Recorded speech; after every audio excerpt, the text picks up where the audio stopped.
राज्य भर में स्वास्थ्य विभाग के 1900 से अधिक स्टाफ नर्सिंग के पदों के लिए भर्ती कसौटी का आयोजन किया गया।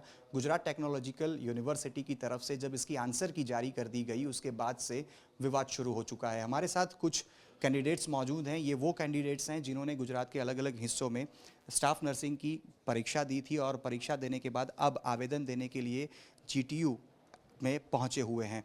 क्या समस्या आपके सामने आ रही है, क्योंकि एक जो आंसर की है उसकी एक कॉपी आपके साथ है, क्या तकलीफ क्या हो रही है अब एग्ज़ाम के आंसर की जारी होने के बाद? मेरा नाम वर्षाज शारदा है और मैं एक नर्सिंग स्टाफ हूँ और मैंने 9 तारीख को एग्ज़ाम दी थी। और गुजराती का जो पेपर था उसमें सीक्वेंस लिखा हुआ है ABCD ऐसा एक पेपर में नहीं है, सभी पेपर में ऐसा है। तो मैं ऐसा चाहती हूँ कि जिस स्टूडेंट के इसमें 100 में से 100 मार्क्स है उन लोगों को पकड़ो और उन लोगों पर कार्रवाई लो, ना कि एग्ज़ाम रद्द करो। एग्ज़ाम रद्द वो सॉल्यूशन नहीं है। सॉल्यूशन वो है कि आप जिसके 100 मार्क्स हो रहे ऐसी अप हो रहे हैं उन लोगों को पकड़ो और उन लोगों को कार्यवाही पे लो।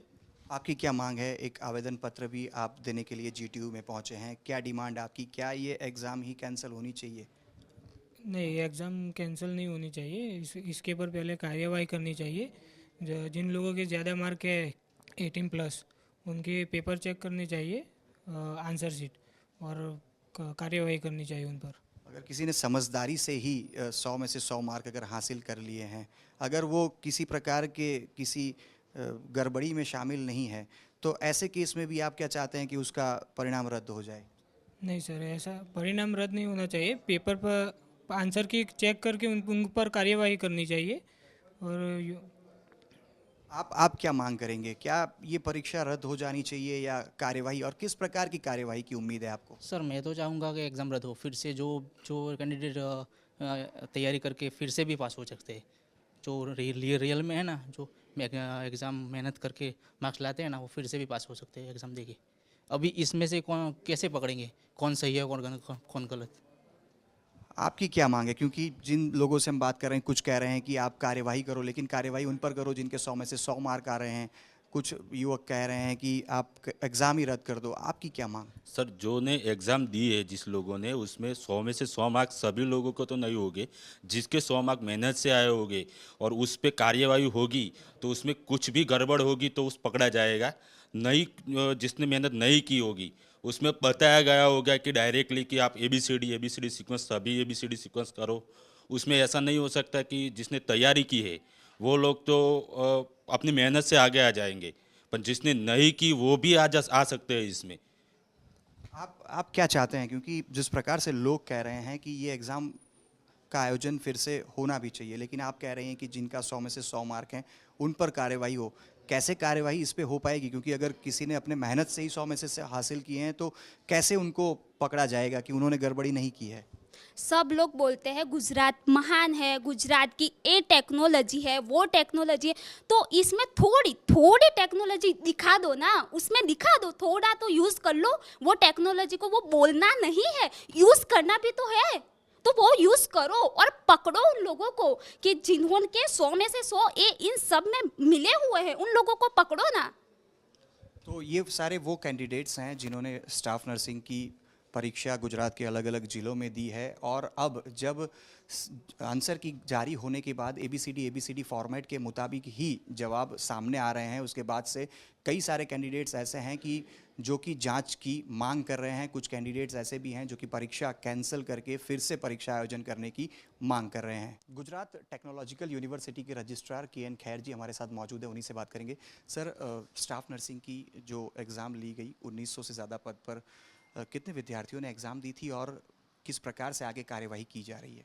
टोटल 53,000 कैंडिडेट्स ने उसमें अप्लाई किया था और 46,000 कैंडिडेट है वो एग्ज़ाम में अपीयर हुए थे और सभी का एग्ज़ाम हो गया है। लेकिन जो एक विषय सामने आया है वो है कि जो एक्सपर्ट ने पेपर सेट किया उसमें ABCD सीरीज़ का जो क्वेश्चन का आंसर है वो दिया है, तो उसके ऊपर काम चल रहा है अभी। सर, पिछले 3-4 दिनों से सरकार के साथ लगातार आपकी बैठक चल रही है। क्या बातचीत सरकार के साथ हो रही है? और जिस अध्यापक ने ये पेपर सेट किया है और जब आंसर की अब जारी कर दी गई है, उस पर किस प्रकार से कार्यवाही अब तक GTU की तरफ से हुई है? जीटीयू की तरफ से जो एक्सपर्ट ने पेपर सेट किया है उसको नोटिस दी गई है, और सरकार के साथ जो मीटिंग हो रही है उसमें डेटा का पूरा एनालिसिस हो रहा है कि भाई किस तरह से ये गिरनीति हुई है, या तो जो कोई भी गलती रह गई है तो गलती किस तरह की है।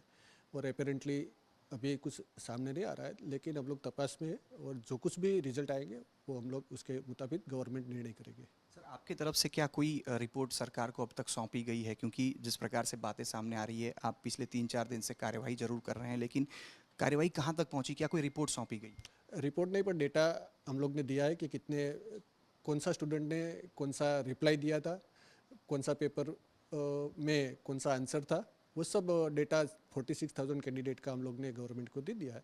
तो उसके ऊपर हमारी ओर से और गवर्नमेंट की ओर से वेरियस टाइप के एनालिसिस जो होता है वो एनालिसिस किया जाएंगे, और उसके मुताबिक हम लोग आगे की कार्यवाही करेंगे। नियमों के मुताबिक क्या अध्यापक पे कोई कार्यवाही हो सकती है? बिल्कुल हो सकती है। किस प्रकार से कार्यवाही करेंगे? वो गवर्नमेंट का जो प्रोसीजर होता है, कंडक्ट एंड सर्विस रूल्स, तो उसके मुताबिक जो कोई गलती होती है तो उसमें क्या एक्शन लिया जाएगा, वो पूरी प्रोसीजर है, वो प्रोसीजर हम फॉलो करेंगे। कुछ विद्यार्थियों ने आके आपको आवेदन दिया है, वो मांग कर रहे हैं जिनके 100 में से 100 हो उनके सामने कार्यवाही की जाए। कुछ विद्यार्थी कह रहे हैं फिर से पूरी परीक्षा कंडक्ट की जाए। आपका इसमें क्या मानना रहेगा? क्या जांच 100 में से 100 आने वालों पे होगी, या फिर पूरी एग्ज़ाम फिर से कंडक्ट करना ज़रूरी लग रहा है? अभी वो सरकार के तरह से उसका एनालिसिस चल रहा है, और वो गवर्नमेंट का डिसीजन है, वो तो गवर्नमेंट डिक्लेयर करेगी। जो भी एनालिसिस आप कर रहे हैं, क्योंकि 2 पार्ट में ये परीक्षा पूरा आयोजन किया गया। पहला पार्ट नर्सिंग के पूरा अभ्यासक्रम पे था, लेकिन दूसरा पार्ट गुजराती व्याकरण पे ही सवाल खड़े हुए हैं। ऐसे में दोनों परीक्षाएं अगर फिर से लेने की स्थिति का निर्माण होता है तो क्या दोनों ली जाने वाली परिस्थिति का निर्माण होगा, या किसी एक? अभी वो सरकार पे उसके ऊपर विचारणा चल रही है, तो सरकार जो निर्णय करेंगे उसके मुताबिक आगे का डिसीजन होगा। अच्छा, आखिरी सवाल सर, पूरा डेटा एनालिसिस शायद आपने कर ही लिया होगा। 100 में से 100 आने वाले क्या कोई कैंडिडेट्स हैं? वो अभी कॉन्फिडेंशियल है, उसके ऊपर काम चल रहा है, तो वो बाद में जाहिर करेंगे। तो जिस प्रकार से जीटीयू के रजिस्ट्रार का कहना है कि उनकी तरफ से एक जो भी रिपोर्ट है वो सरकार को दे जरूर दिया गया है, लेकिन आखिरी फैसला सरकार की तरफ से किया जाएगा। तो दूसरी तरफ विद्यार्थियों का ये मानना है कि जो 100 में से 100 आ रहे हैं उनके खिलाफ कार्यवाही की जाए। तो कुछ विद्यार्थी ये परीक्षा को कैंसिल करने की मांग कर रहे हैं। ऐसे में देखना होगा कि सरकार अपना आखिरी फैसला कब और किस तरह का घोषित करेगी। गुजरात में आयोजित की गई 1900 से अधिक स्टाफ नर्सिंग के पदों को लेकर जिस प्रकार से अब उसके आंसर की घोषित की गई है और सवाल परीक्षा की मंशा को लेकर खड़े हो रहे हैं, इसी मुद्दे पर बातचीत करने के लिए हमारे साथ विद्यार्थी नेता युवराज सिंह और उपाध्याय जी मौजूद हैं। उन्हीं से बात करेंगे। जीटीयू के रजिस्ट्रार को आप लोगों ने जाकर आवेदन पत्र दिया है, क्या मुख्य मांग रहेगी? क्योंकि अभी तक जो भी बातें आ रही हैं, जीटीयू की तरफ से एक रिपोर्ट सौंपे जाने की बात कही जा रही है, लेकिन आप लोगों की क्या मुख्य मांग है? क्योंकि 46,000 जितने विद्यार्थी हैं, 1900 पद हैं, सरकारी भर्ती है। दरअसल देखा जाए तो आज हम जीटीयू के जो यहाँ के जो रजिस्ट्रार है के.एन. खैर, उससे मिले हैं। उससे मिलकर हमने उसको बताया है कि इसमें किस तरह की धांधली हुई है और इसमें एक्शन आपको जल्दी से जल्दी लेना होगा। और हमने जो एग्जामिनेशन की जो पैटर्न है उसमें जो सीक्वेंस आंसर है वो किसने सेट किए थे, किस तरह से सेट किए थे, उसकी मंशा क्या थी, वो जानने का प्रयास किया। और उसके साथ हमने ये उसको बताया कि आपने कौन से एक्शन लिए। तो उसने ये कमिट किया है कि हाँ, हमारे यहाँ के जो प्राध्यापक है कि यानी कि जीटीयू के जो प्राध्यापक है उससे गलती हुई है, और उसने जो किया है उसके लिए उसको हमने नोटिस भेजी है। उसका जवाब, उसका आंसर भी हमने मांगा है वहाँ से। तो हम ये सरकार से बताना चाहते हैं कि जीटीयू अपनी बात पे कायम है कि उसके अध्यापक ने गलती की है, तो उसकी गलती की सज़ा यहाँ के जो उम्मीदवार है, जो कैंडिडेट है, उसको क्यों मिलनी चाहिए। दरअसल ये जो भी जीटीयू के द्वारा ली गई स्टाफ नर्स की एग्ज़ाम है वो जल्द से जल्द रद्द की जाए, और जो डेट है वो जल्द से जल्द अनाउंस की जाए कि रिकंडक्ट एग्ज़ाम कब करेंगे। हमारी मांग आज ये थी। आपकी क्या मांग रहेगी? क्योंकि जिस प्रकार से कुछ विद्यार्थी हैं वो कह रहे हैं कि एग्ज़ाम कैंसिल हो जानी चाहिए, कुछ कह रहे हैं कि जिनके 100 में से 100 आए हैं उन्हें चिन्हित कर लिया जाए और उनकी जांच की जाए। लेकिन ऐसे किस तरह से आप चिन्हित करके उनकी जांच और उनकी मंशा पर सवाल कर पाएंगे? हम लोग मानते हैं कि जो एग्ज़ाम है ये देखी थी शुरू से देख हमको पता चल रहा है कि यहाँ कुछ धांधली हुई है, और यूनिवर्सिटी के जो रजिस्ट्रार है वो भी मान रहे हैं कि हमने जो भी प्राध्यापक ने पेपर सेट किया है उसको हमने नोटिस दिया हुआ है। तो मतलब वो रजिस्ट्रार भी मान रहा है कि यहाँ पे कुछ गलती हुई है। तो गलती हुई है तो तुरंत एक्शन लेना चाहिए और बच्चों को न्याय देना चाहिए। करीबन 55,000 बच्चों ने परीक्षा दी है, अभी उनके फ्यूचर का सवाल है, और हम लोग ये मांग कर रहे हैं कि 2 या 3 दिन में इसका निष्पक्ष SIT की गठन होना होना चाहिए। और जो गवर्नमेंट इसमें कुछ एक्शन नहीं लेती तो नेक्स्ट वीक से जो विधानसभा सत्र शुरू हो रहा है उसमें हम बच्चों को लेके यहाँ पे हल्ला बोल करेंगे विधानसभा में। अच्छा, आपने रजिस्ट्रार से जब बातचीत की तब आपने ये भी कहा है कि आपके पास एक मैसेज ऐसा भी आया है कि पेपर लीक भी हुआ है।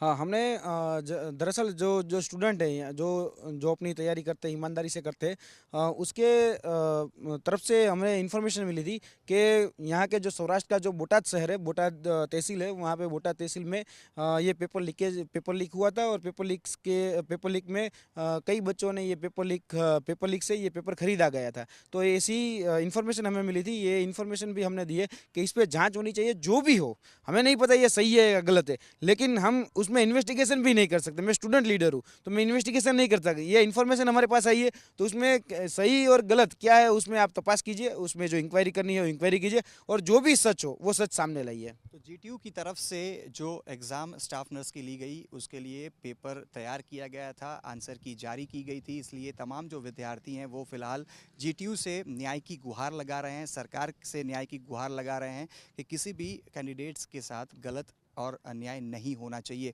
ऐसे में विद्यार्थी नेता युवराज सिंह का एक और आरोप भी है कि कुछ विद्यार्थियों ने उन तक ये जानकारी भी पहुंचाई हुई है कि ये पेपर लीक भी हुआ है, जिसकी जानकारी रजिस्ट्रार को फ़िलहाल दी गई है। लेकिन आने वाले दिनों में यही देखना होगा कि जीटीयू ने जो अपना रिपोर्ट सरकार के पास पेश किया है उसमें क्या है और सरकार आने वाले दिनों में अपना फैसला क्या और कब तक लेती है। कैमरा पर्सन प्रीतेश रावल के साथ अतुल तिवारी, आज तक, अहमदाबाद।